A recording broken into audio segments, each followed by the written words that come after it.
see, the monthly averages. You want to see the most expensive bills first so that you know what you got to knock off. And then in the next column over here, half it, if you were to half your expenses, would you be able to live at $2,824.50 coming out of your check every month?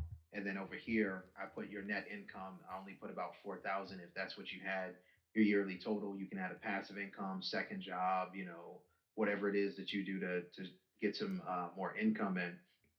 And that way people have a budget to mess with. Actually sent a copy of this to one of the folks in the group. She works with me here too, although she's not a coworker. She's technically our customer. Yeah, because she's part of the customers we support. She's Um, clientele. indeed, indeed. So I sent this to her earlier today, and she said she's gonna mess with it when she gets some time. But here, I love making templates and sheets like this that people can look and see, what they're spending versus what they're making. I'll probably a mortgage website, and then, well, hey, you can those We credit lost you report on the is reception again. sounding. Well, not bad. Well, let Hey, me let just me a second. ask you really quickly. I might do one. Can you junction this to your actual bank accounts? Can you be more specific? Like, what do you mean? Okay, so monthly expenses, you have mortgage and insurance. Let's say you bank with Navy Federal. Can you junction your Navy Federal account to this and have like the account number on there with a hot link? If you click it, it logs you in the Navy Fed. Or where it can, I don't know if this is even Mm, possible, but yes. can like when Yeah. the We mortgage probably. comes out, it go ahead and auto subtract and stuff like that. I don't know if it can auto subtract, but what I can tell you is if you want to make like a hyperlink, There you we can go. absolutely do that. Where you, yeah. So that you can, you should be able to do that in Excel. Although I'm not seeing it here right now because I'm on mobile, you should absolutely be able to hyperlink, and I'm sure I've done it before. And once you have the hyperlink established, you can. Yeah, I don't see it here, All right, but so for let this me next stop week, let's see if sharing. we can figure out how to do that because what we want to do is we want to make the best product possible and then we actually want to give it to the people, which brings me to my intro. Everybody, welcome to the Blacksmith Podcast. And today is our Saturday subject, which means it's money time, it's wealth, it's finances, it's budgeting, it's all of the above. All the above. Where's T Pain when I need him? I don't need him. So we're gonna start. So we have this series that we're actually teaching, and we taught one week, skipped a week, taught one another week, skipped last week. Now we're back on step three, and it is our steps to investing. Now I'm going to show this document really quickly, but don't be beholden to it. Don't be beholden to it because when I change it, you're gonna go. All right, but this is the document. So what we did the week one, we talked about budgeting and spending plan, but more so we focused on figuring out what's coming in and what's going out, right? Your earnings versus your expenses, right? That was week one. Then this or lesson one, because like I said, we skipped some weeks. So lesson one was that. So it's not exactly correct. Lesson two was more of where number one is budgeting and spending plan. So we built one 2 weeks ago. Um, and then we did talk a little bit about debt and consolidation or reduction in bills to improve your DTI, your debt to income ratio. Today, we are going to deal with something that is absolutely pertinent, and that is IRAs, your individual retirement accounts. And listen, before we get into this, understand that I am not licensed, but my opinion and my advice is highly professional. All right. If this is your first time watching me, I'm an active duty air traffic controller. in the Navy. I'm a senior chief, been in 17 years. I'm a real person. This is not AI. Can AI do this? Can AI do this? Can AI show you the receding hairline? Yes, it probably can. I shut it in the chat. Down in front. Down in front. We're here to talk about this, but you are so Very nice words, but happens to be wrong. wrong. Very wrong. All right. So let's get into it. We're talking IRAs, individual retirement accounts. We are talking, and what is that? So we are talking about 401ks. We are talking about 403bs, right?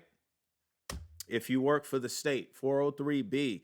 We are talking about TSP, the Thrift Savings Plan. If you are federal, we are talking about individual retirement accounts. Now, that is typically the names of those. I'm trying to figure out how I want to say this. So there are two types of IRAs. There are two categories of IRAs. These are the first thing I just did, 401k, 403b, TSP, that is the names of some IRAs. I'm going to give you two categories. Yep, the chat is already on it. There's two categories of IRAs. You have traditional and you have Roth, or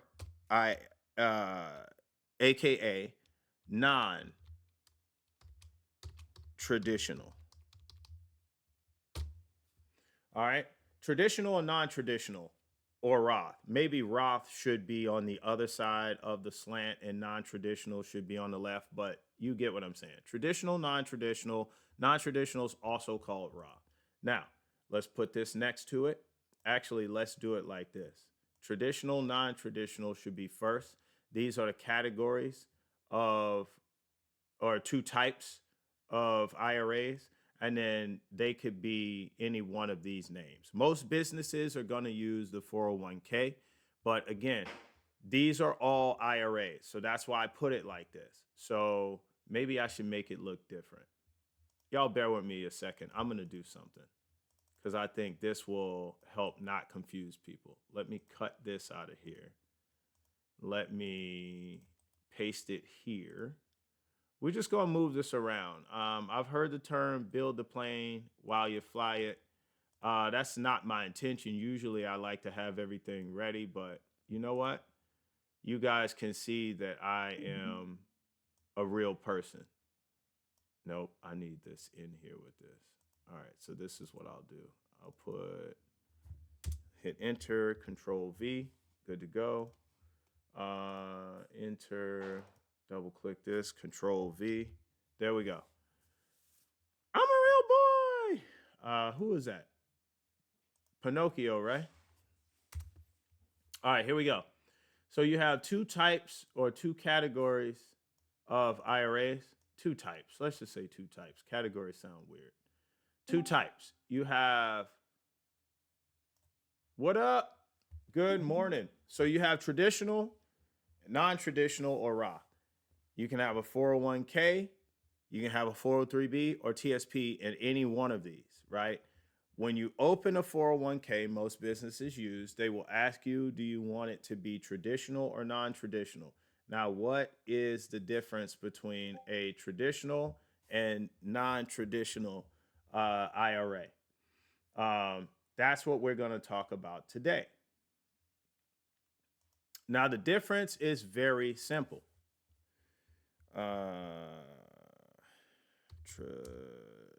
Traditional versus Roth. The difference is very simple. I'm going to tell you before I hit enter so that you know that I know the information.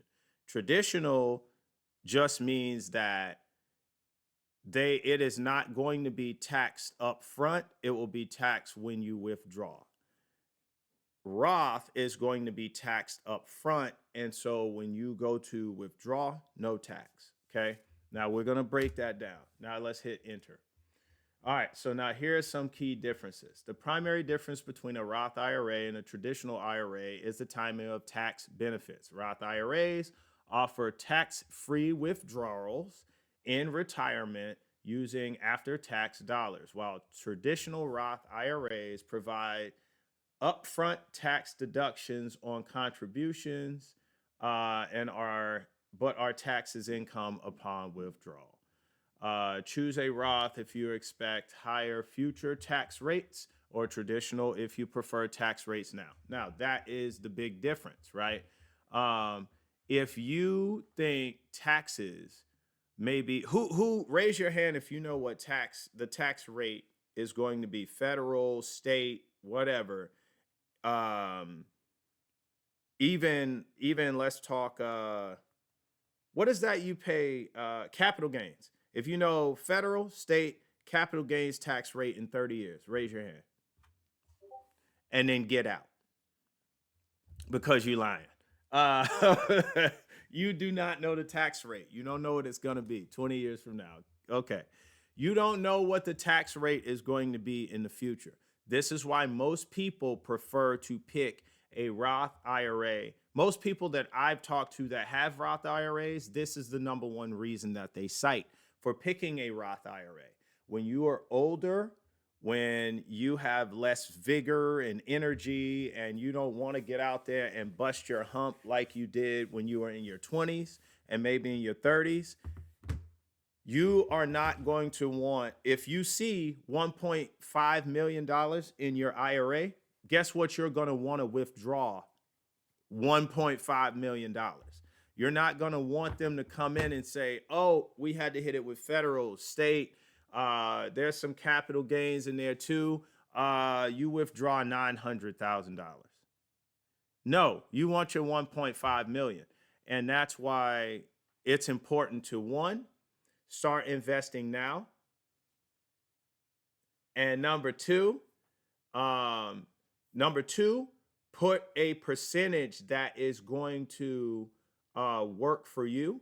So get the right percentage. If you put 2% of your money, 2% invested is going to get you 2% out the back end, and it's not going to look so pretty, right? The average that you want to do, that is advised to do, is 10%. 10% of your earnings into a Roth or a traditional IRA. All right. Now, if you want to do 20, great. Now, if you're pressed for money and you can do 7, but more than 7 hurts, see if your job matches. If your job matches up to 3%, guess what? There's your 10. Now, if your job matches up to 3% and you still could do 10, do 10% because now you're putting 13, right? Don't skimp on this because all you're going to do is spend your money, most likely. We've dealt with that in weeks past, but let's get to it. So the biggest thing with when it talks, well, let me read this and then I'll do my deep dive breakdown. So key differences: taxation. Roth contributions are after tax. So allowing for tax-free growth and tax-free qualified withdrawals. Traditional, let me break that down. All that means is, so here's the difference. Let me go back to my whiteboard. So let's go trad. That's what we're going to call this. We're not typing full thing. Y'all know what it is. All right, traditional. So if you say 10%, and let's say that 10% is equivalent to $1,000. We will throw commas in there, though. Guess what? What is going to be invested is going to be a whopping $1,000. Simple enough, right? You say 10%, and so that means you make 10 grand a month. You say 10%. Let's just put that traditional. Let's say you earn. So we know where the 10% came from. You earn 10K. per month. All right. So if you invest 10%, that 10% is $1,000. You're actually going to invest $1,000. This will all make sense if you just give me a second. Now, for Roth, let's do the same thing. I should have just copied and pasted it. Earn 10K per month. You say 10%. That 10% is going to now equal maybe $750. Thus, no, I'm sorry. What am I doing? I'm getting ahead of myself. 10%. That's why I said I should have copied and pasted, because I confused myself. The first two lines were exactly the same. But at this point, because it's Roth, not traditional, what's going to happen is you might actually only be investing $750, right? But I said 10%. Yes. What is the difference? That is the difference. That's what we're telling you. So traditional does not tax your money up front. So if you say, I want 10% of my earnings to go into my Roth IRA, it's going to put 10%, straight up $1,000. If you say with a Roth IRA, I want 10% of my earnings, it's the same $1,000. They're going to tax it first. So let's use financial terms. Traditional goes off of your gross. It invests based off of your gross before taxes earnings.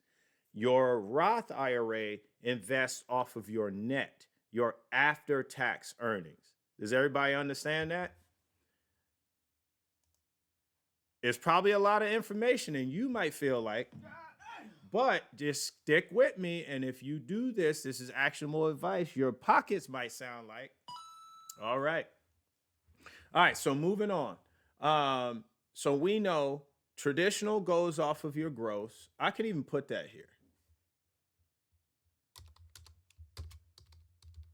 And then I'll do Roth. Roth is based on your net. What gets deposited into your bank account is your net. What your earning statement says, whatever your pay stub looks like, whatever you call it, leaving earning statement is what the military calls it, and federal, or LES, right? Whatever that says you actually make before any deductions, that's your gross. What gets deposited into your bank account after all those deductions, that's your net. So now, what I have heard financial advisors say to get people to do traditionals is that, well, in the traditional, you will compound more money over time. So your money, you're putting more of your money into that fund in order to thus make more money over time. That is, and they're not wrong about that. They are not wrong about that. You will compound more money over time with a traditional IRA. With the net, you're going to compound less money over time, but what you see is what you get. And that's the one thing people are like, yeah, but that money's all mine, right? And I do a blended type of thinking. What I see is what I get, and I don't know the tax rates on 30 years from now, and I don't want to see $1.5 million and them say, oh yeah, you're taking home 900 grand. No, I want to see 1.5 million, and that's what we're going to withdraw, because once you're 59 and a half, there's no early withdrawal 10% fee. When you're 59 and a half, you can withdraw that money. Now, the difference is if it's a traditional IRA, you may see 3.4 million, but you might only take home 2.2. Or you may see 2.4 million and only take home 1.5. So it may end up being roughly the same thing if taxes are a lot more. They're also paid to sell you certain things as financial advisors. 100%. We are gonna say 100%. Let me get a soundboard for you for that one. That one didn't. What did he say? You dummy. What did he say? Okay. Now moving on. So let's go back to Google. No, that's the wrong page. That's the wrong page. No, it's over here. All right. So we've dealt with taxation. Traditional contributions are pre-tax and or tax deductible, with taxes deferred until withdrawal in retirement. So we just explained what that looks like. No one should be confused. If you are and you're seeing this playback on YouTube and you want to email me, you can email me at the blacksmithpodcast@gmail.com for a little more clarification. Or you can jump on Discord if you don't have one, create one, and look up the Blacksmith Podcast server. There's all kinds of ways you can get in touch. Leave a comment on the video, and we'll go ahead and answer real time on the video. Okay, income limits. Anyone with earned income can contribute to a traditional, but Roth IRAs have income limits that determine eligibility. Now, we'll explore that one a little later on, but just take it at face value right now. Now, withdrawals. Traditional IRAs require minimum distributions, RMDs, starting at age 73. So basically, they're saying at 73, what does that mean? That's saying that at 73, you have to start taking a certain percentage or a certain amount from your traditional IRA. Why is that? Chat, why do you think that is? Why? But Roth IRAs do not have RMDs. Why do you think a Roth doesn't and traditionals do? Right. So they can start taxing you. Yes. Yeah. So at 73, also because remember with so at 73, if you live to 73, remember this is pre-tax money, right? So if you don't withdraw any of that money and you die, that money never got taxed. Never got taxed. So they want you to start taking money out of that. They mandate it. You have to, so they can start taxing the money. Roth IRAs don't have that because you've already paid tax on it. So you can grow that darn thing until the cows come home or until you've counted your last sheep, however you want to say it. Now, early withdrawals. I think enough said with that. Early withdrawals. You can withdraw Roth contributions, but not earnings at any time without taxes or penalties. Traditional IRAs usually incur taxes and penalties for early withdrawal. So it says you can withdraw contributions, not earnings. Now, watch this. So if you put in $30,000, that's what you contributed over 5 years, but your Roth IRA is now sitting at, I said 5 years, let's say $60,000. That means you contributed, you have 100% gain in your Roth IRA because you doubled what you contributed. So you put in 30, you are sitting at 60. You can withdraw the 30 without any early withdrawal penalties. That 59.5-year age is a 10% fee or tax that comes for pulling the money too early, right? And why do they do that? Because all this money is all invested together and they need that money to stay in there so they can help make more money, right? So they're saying with a Roth IRA, there's no early withdrawal penalty because you've already paid tax on it and everything. But with a traditional one, there is. You will incur taxes on early withdrawn money. That should be simple enough on its face to understand. Again, I just gave you ways to contact. If you're in Discord, you can just DM me. If you know me in real life, just text me. But this is real stuff right here. So contribution limits for 2025, the limit is 7,000 or 8,000 if age 50 plus for both types. So you can't contribute more than $7,000 if you are 49. I guess that's 50 and over. It says 50 plus. I'm going to say 50 and over. If you're 49 and younger, your limit is $7,000. So now you get to decide. That's the simplicity of the IRAs. Now you get to decide which one is right for you. And again, it really boils down to if you don't care about the tax rate later on and you want to compound more money, utilize traditional.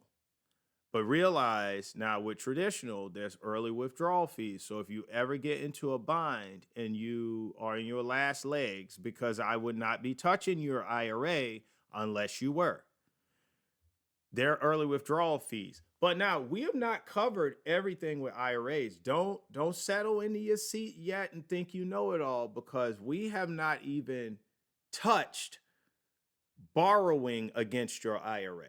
We have not even touched that. Right? So that same guy that has 30,000 or that has 60,000 and he's contributed 30, yeah, they said you can withdraw the 30 without penalty, but what if he didn't withdraw? What is he borrow? What is he taking the money for? Oh, he needs a down payment on a house? Okay, how about this? What if he were to borrow up to 50% of his IRA? Could he do that? Yes. He could borrow $30,000. And you know what'll happen? He'll keep his normal contribution rolling in there. Let's say 10%, the job matches 3, he's getting 13% a year, right? But now they'll charge him a fee, and the fee is pretty low. The APR on this is pretty low. It's usually like less than 5% they charge you. So extra money they'll pull out of your check and put to start paying back that $30,000 loan, right?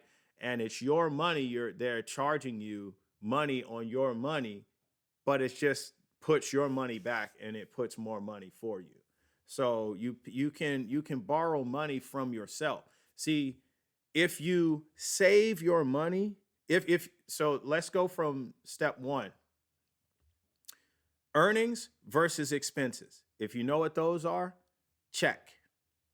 Now you build a budget. Those earnings versus expenses, you put them on paper and you now see what you're paying for what. And now you see how much money is left over, right? Check.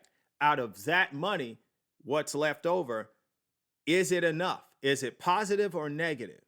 If it's negative, you need to go back up here. We'll deal with that one first. No, let's deal with if it's positive. Now you have money that you can save, right? Or you can build a quote unquote spending plan, like I say, spending plan.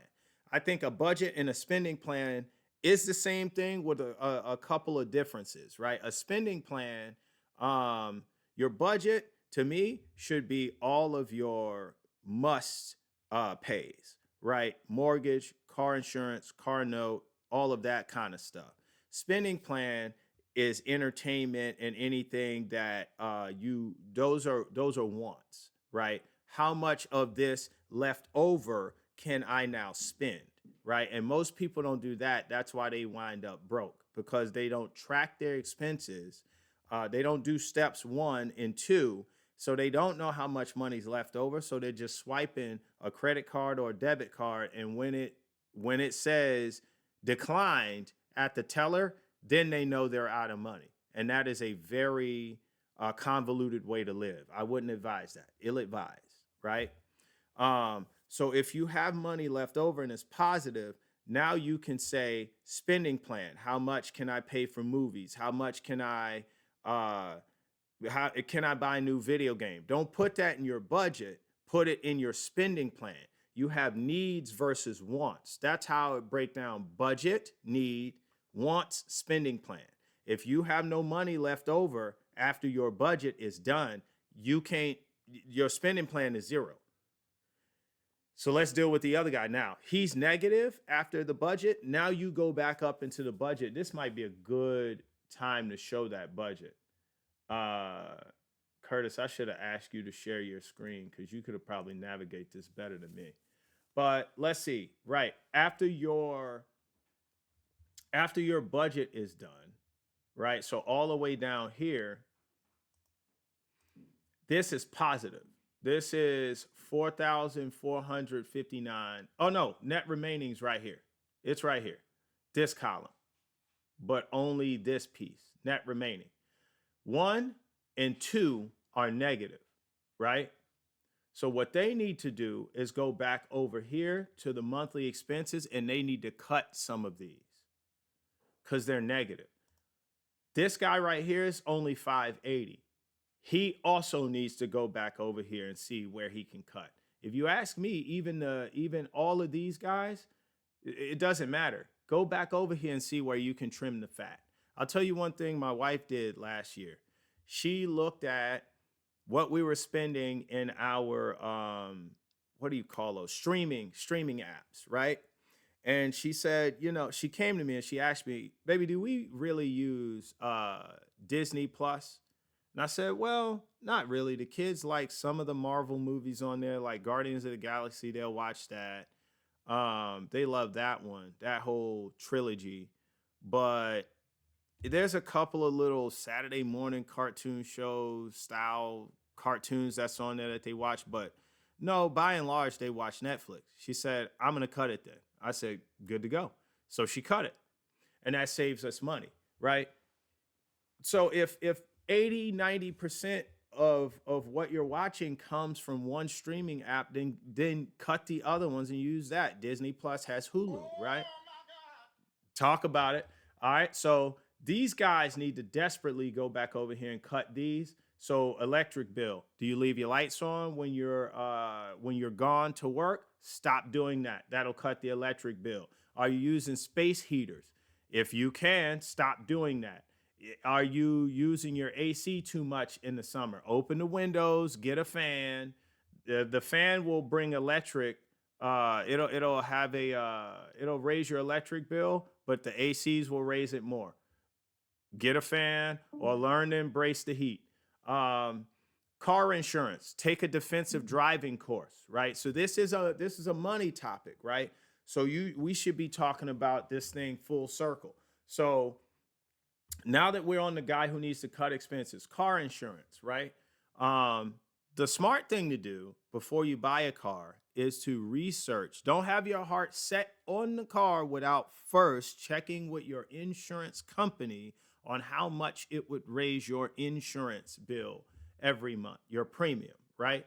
So if, case in point, my Model 3, 2 weeks ago on Tuesday, just on the 10th, just got smizacked, and it got totaled. And when we looked at the insurance premium yesterday, we found that the insurance premium was like $1,800 for 6 months. Well, most of that was that car, that Tesla. It was like $1,200 of that every 6 months. It was $1,000 to $1,200 every 6 months. So now with it actually totaled and gone, my insurance bill drops drastically. In fact, I won't have a bill next month.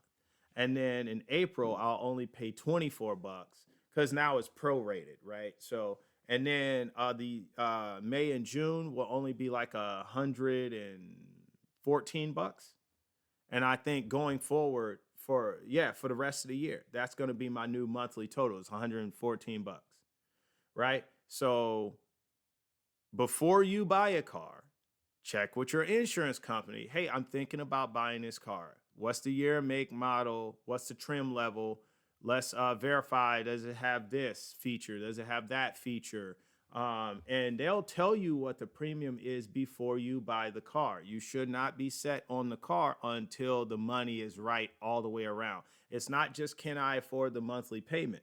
Because you could afford the monthly payment, but then look, you could be at negative $259.52 every month. Is that affording the payment? No. Even this guy, let's talk this guy.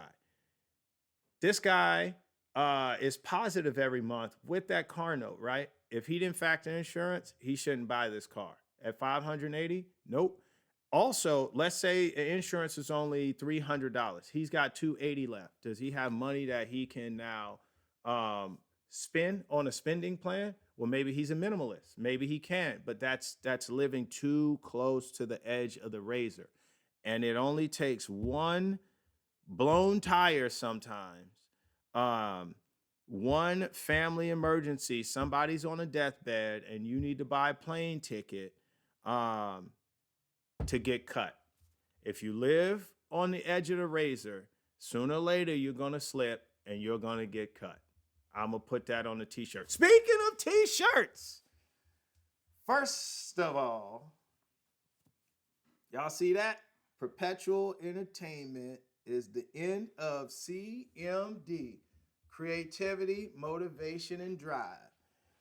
My sister. Ain't nobody got time for that. Nah, we do. And we going to make time for that. My sister-in-law. What? You heard me. Bro, what are you talking about, man? What I'm talking about. So Perpetual Entertainment is the end of CMD, creativity, motivation, and drive, right? And that's a Blacksmith Podcast original. And then we got Ye Age Old Blacksmith on the back. And then this is the other one, also a Blacksmith Podcast original. What do you do with your 62? Right? We got that and the pictures on the back of the Blacksmith. All right. So we got some new merch in. If you would like a shirt, I'm going to create a channel on the server for orders for people in the Discord, but I am on Cash App. Just look up the Blacksmith Podcast. It's $40 for the shirt. Just tell me your size. I need what size you want, the quantity you want, which shirt you want, because I have the regular shirts that are these guys right here, where it is just the logo. This is what we started with. Yeah, I'm not done. Hold on. So it's just a logo with the hammer and whatnot in the TBP, and then this was the picture on the back. And the big difference here is the words, the lettering is above the picture. And on the new shirts, the words and the lettering is at the top of inside the picture. I think I like this one more, but we're still trying to nail down the perfect design. But I'll talk about that with her. So if you want a t-shirt, either go to Cash App or you could throw it in here as soon as I create this channel, I'll do it today. It doesn't take much time. I need type of shirt, quantities of shirts, color, size, and then I'll need your address as well, where to send it. And so when you're purchasing the shirt through Cash App, you could throw your address in there. You don't have to throw it on Discord. But I'll take orders for those. Okay, so getting back to this. So that's how we need to run. So we did earnings versus expenses. We did budget, spending plan. Now you look at the money you have left over, positive or negative, and out of that, you figure out if you have money to save. If you do, great. And out of that money that's left over after you put money in the savings, now you can invest, right?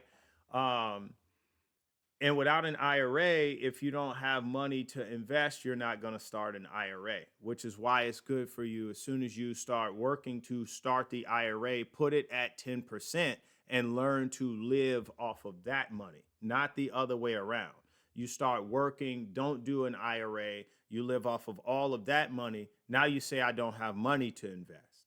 See, if you do it the other way around, you're going to be screwed later on because this is the money you have to live on. So I looked this up and I was reading the Millionaire Next Door last year. And in the Millionaire Next Door, now you have to remember, Millionaire Next Door was written in 1996. And at that point, the average millionaire the average person was who became a millionaire. They would become a millionaire at about 59 and a half. And the way they were doing it was through their IRAs. Their net worth would hit $1 million at about 59 and a half, and it was because of their IRAs. So these are probably very financially disciplined people who also had a good debt to income ratio. And it turns out they did because they were not buying wants, they were getting their needs. They would get some of the wants, but they were not doing all of them. See, I have 5 fingers up. Now watch this. They would get 1, maybe 2, or half of 1.5, right? Not all 5. So their cars on average were like 8 years old. They didn't live in a big house. They bought enough house, right? So if they had 2 children, maybe they had a 2 or 3 bedroom home, or maybe a 4 bedroom home with 3 kids or something like that. They had 2 cars, possibly 3, but again, they were like 8 years old, 5 to 8 years old on average. They weren't taking vacations all the time. Maybe do a staycation or a quick getaway 2-3 days here and there. They weren't buying flashy clothes. Their closets were not packed with stuff. They didn't have a shoe closet. And just with all of this money that they've earned in the form of something that profits them nothing. And that's how they did it. So this is why you need an IRA. So I put what percentage of millionaires are made from IRAs. I asked Google, and as of mid 2025, over 500,000 individuals are IRA millionaires, with another 595K holding 1 million plus in 401k plans, representing a record high in retirement-based wealth. It is retirement. It's retirement. It's not money for now. If it's money for play for now, you're going to be broke later. I'm going to tell you that right now. I don't know why I threw the extra now. I was on a roll. Just call me butter.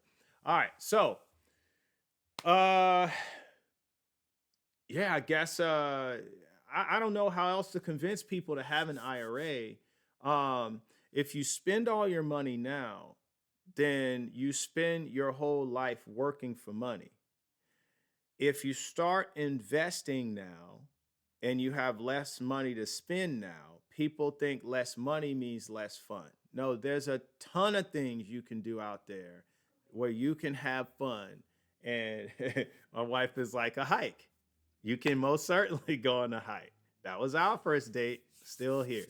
All right, so, and we didn't spend any money, but we had a lot of fun. No phones, nothing like that.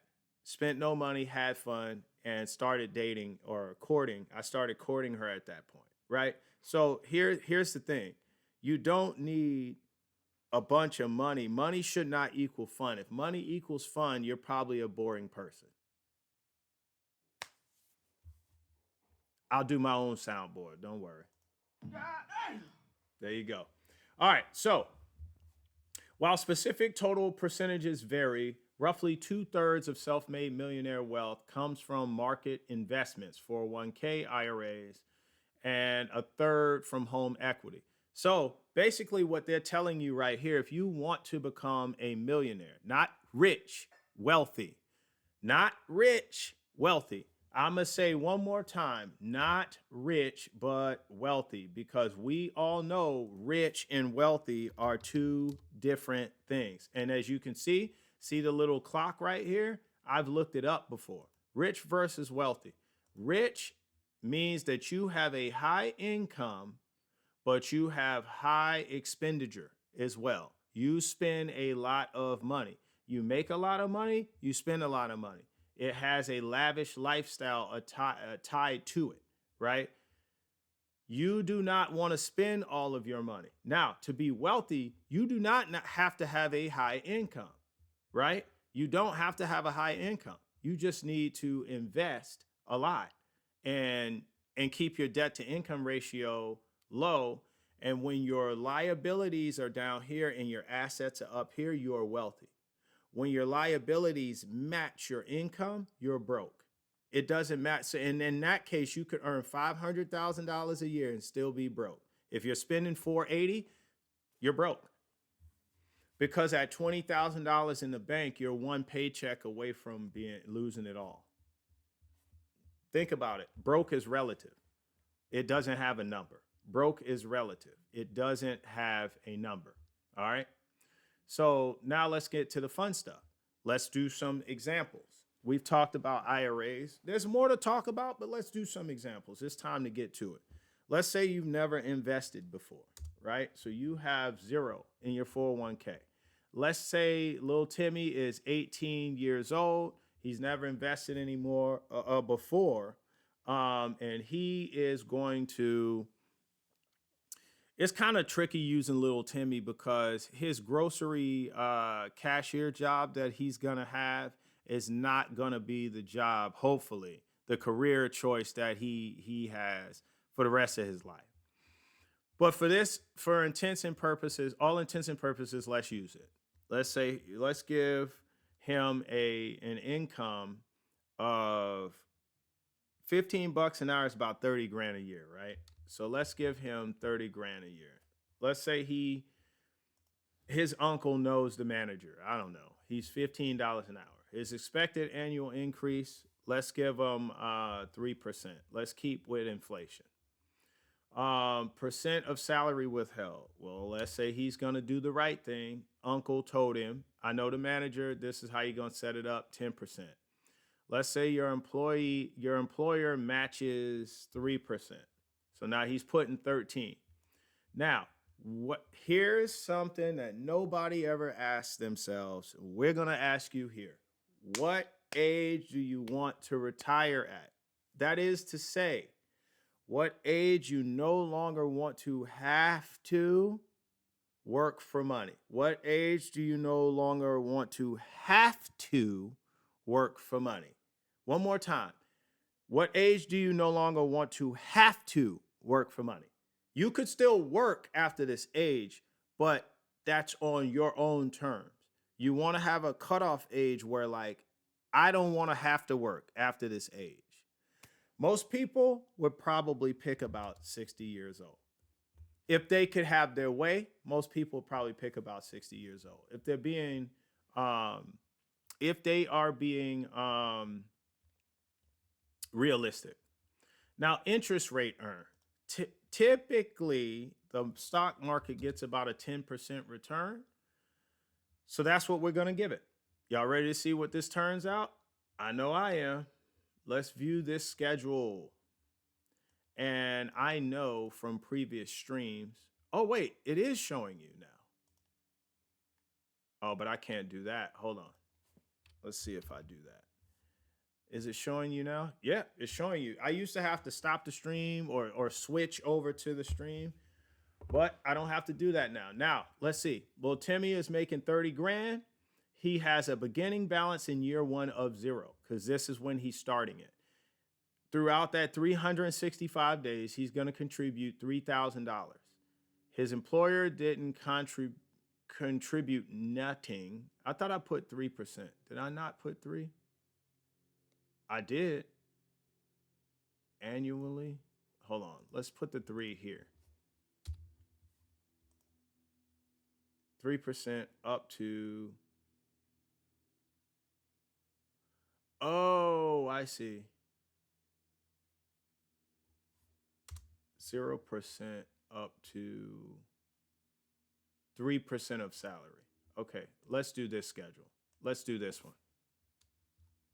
Nope, employer's still not contributing. Hold on. Let's do 3 and 3. Let's see if that does it. Oh, there it is. Okay. I'm not stuck on stupid no more. I'm not dumb no more. I said dumb. I said dumb. Don't try and hit me with what you thought I said. Very nice words, but happens to be wrong. Wrong. All right. Now let's do this all over again. So little Timmy, he comes with a bazillion dollars, zero, because he's starting it. He's going to contribute over the course of the year, $3,000. His employer is going to match him 3%, so $27. Not much, but it's a percent. And we're going to see, don't get ahead of me and start looking down here. The percent's going to grow. All right.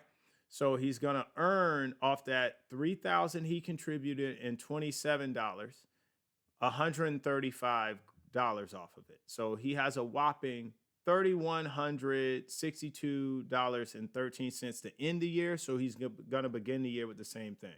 Now look, he adds 90 more bucks. They add 81 cents. But look at the compounding in year 2. It almost triples, right?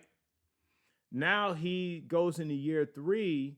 Now remember, he had 0 to 3,100. Now he's at 6,700 in year 3 starting the year.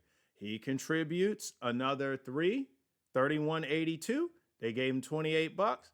He just doubled what he earned in the previous year, all the way down to 60 years old. Now, he starts, god dang. He starts his 60th year with $12,245,657.57. I paid attention in school. His contribution now in that 60th year is $17,160.01. The employer is matching $154. And now he earns $1.2 million off of that $12 million, ending his 60th year with his IRA at $13.4 million. And that, people, you want to know the power of compound interest? I'll tell you. Little Timmy, over his lifetime, only contributed $489K, about $500,000. The employer only paid $4,400 over his tenure at the company, which his tenure would have been, 42 years? So a little over $100 a year. Well, this is how much he earned off of compound interest, $12.9 million. You do the math. Should you have an IRA? I think so. Should you start early? Because remember, little Timmy started at 18. He had 42 years for his money to compound. Let's look at where he was at year 10. Year 10 is a good starting point, right? So he started the year with 47 grand, 47.5. He contributed 3,900. Employer gave him 35 bucks. He earned almost $5,000 off of it, and he ends at 56 grand. Now, little Timmy is 28, and he has $56,000 in his IRA. That's not, nobody's going, woo, oh my God, that's so much money. But vision's better than sight. Vision talks about where you're going, the trajectory you're on. Sight talks about where you're at. Sight will leave you stuck. Vision will keep you moving. Keep on trucking, baby. Now look, let's look at his 15th year. He starts his 15th year with double what he had at his 10th year. He now starts with 103,000. He puts in 4,500. Employer gives him 40 grand.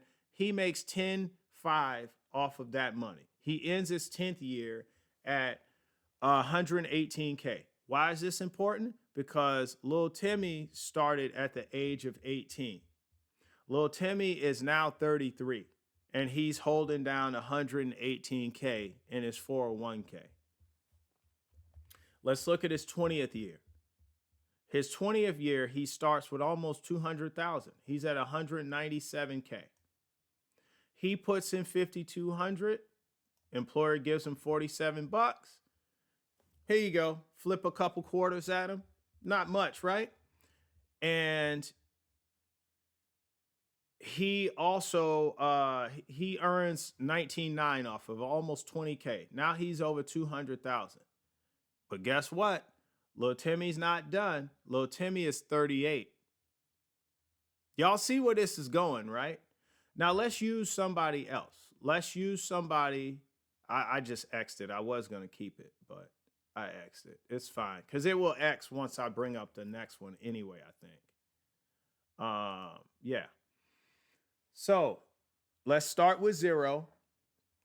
Let's use the same metrics.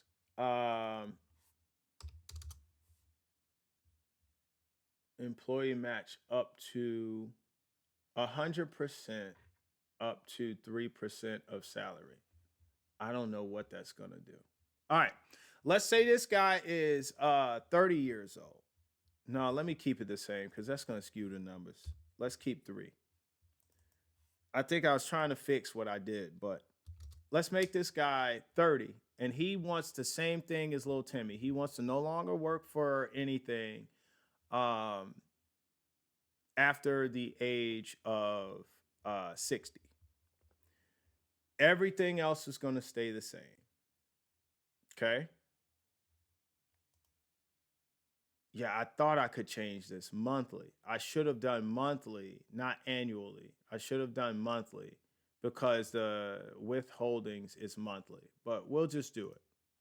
Nike, we'll just do it. View schedule. All right, go full screen. Go halfsies. All right, now.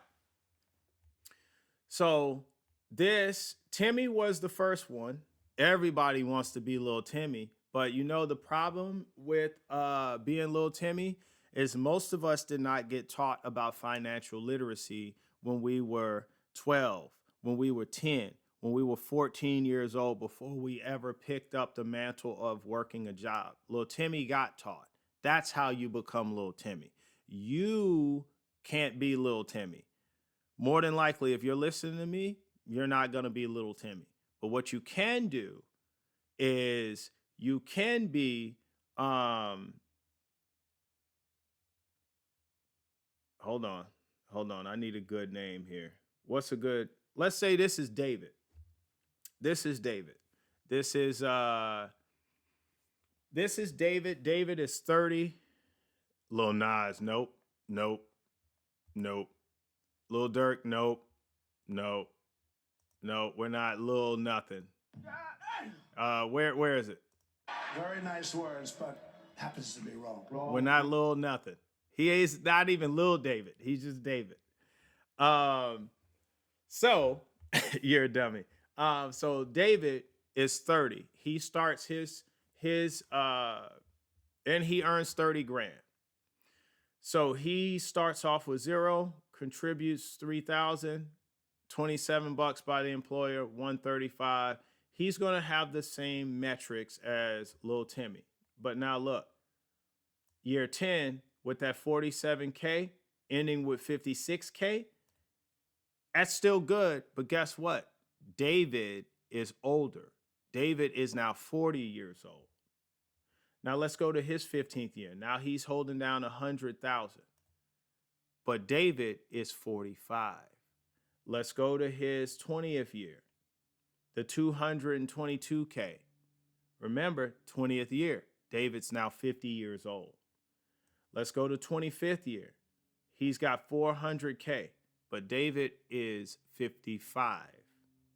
Now his 30th year. Look at that. He does not have the numbers of Lil Timmy. He is only at 678K at 60 years old. Is this enough money for David to live the rest of his year? Is it? I don't know. See, so here's the difference. David might have to do what Lil Timmy did, but guess what?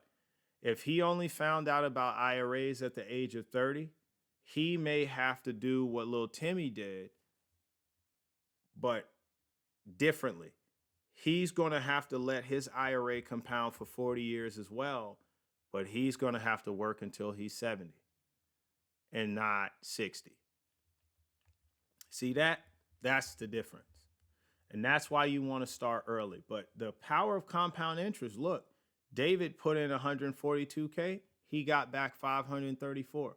If you by now do not know why you should have an IRA, I don't know what to tell you, but if you have more questions, I'm at the Blacksmith Podcast at gmail.com. Comment on the video, like, share, subscribe, please, but comment on the video for sure if you have questions that need to be answered. And if you want to join a community of people who talk like this all the time and teach like this all the time and learn like this all the time, get yourself a Discord, look up the Blacksmith Podcast server. You can friend me, or you could just or you could just join the Discord. If you know somebody who's in it, ask them to invite you. I leave people to invite if they want to. Usually they will ask me, but they can pull people in here left and right. I'll see people joining. Say hey to them, get in where you fit in, start learning. And don't let things be over your head. If you don't know nothing about something, the best way to start learning is to start asking. You can ask in the Discord chat on a Monday, and we'll talk about it all week long and get you up to speed by Saturday. The Discord is actually how I started teaching lessons, because I asked them what they wanted to know about. And it actually opened my eyes up to actually how much I actually even knew about the subjects. And it helped me learn too, because when I would Google, sometimes there'd be a note or two in there. From the 8 or 9 things I said, there'd be a note or two in there that I didn't know. So now I'm learning as well. Anyway, folks, the forge is going cold. That is all I have for you this week. I love you, and I hope you have a blessed weekend. I love you, and I hope you'll see me back here again Saturday and one last time. I will see y'all next Saturday. Y'all have a great week.